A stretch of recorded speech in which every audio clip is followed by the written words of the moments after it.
Thomas mène une vie simple, sans chichi, sans luxe, mais avec un rêve bien ancré en lui.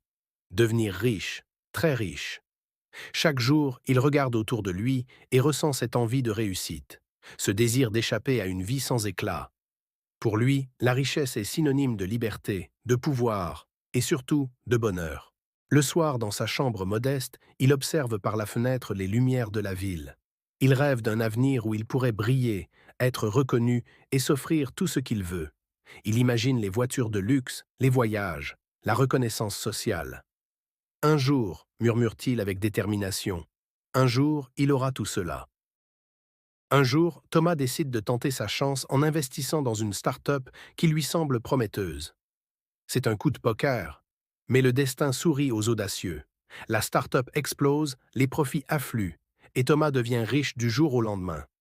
C'est l'euphorie. Enfin, il touche du doigt la vie dont il a toujours rêvé. La nouvelle vie de Thomas est un tourbillon de luxe et de plaisir. Les soirées VIP, les hôtels 5 étoiles, les rencontres avec des personnalités influentes, il se sent invincible, comme si le monde lui appartenait.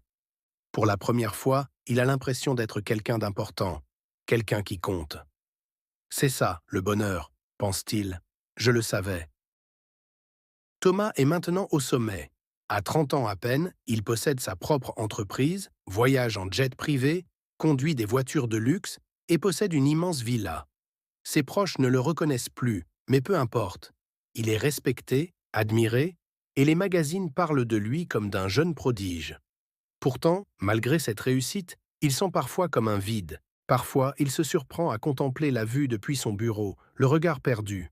Les jours défilent, il croule sous les responsabilités et la pression.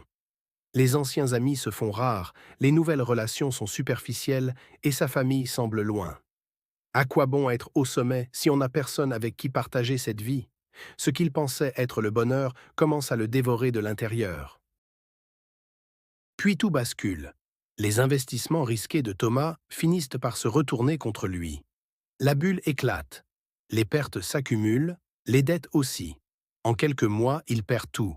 Sa maison, ses voitures et même son entreprise. Il est obligé de liquider tous ses biens pour éviter la faillite personnelle. Ce qui lui semblait être une vie stable et glorieuse n'était qu'une illusion. Il se retrouve seul, dans un appartement modeste, dépossédé de tous les luxes qui l'avaient entouré. Plus de soirées VIP, plus d'admirateurs.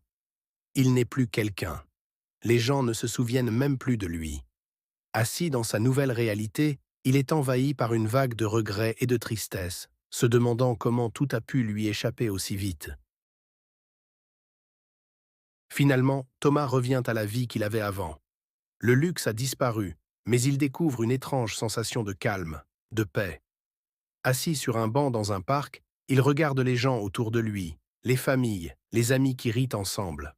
C'est comme s'il avait oublié ce que la simplicité pouvait offrir. Un sourire ironique se dessine sur son visage.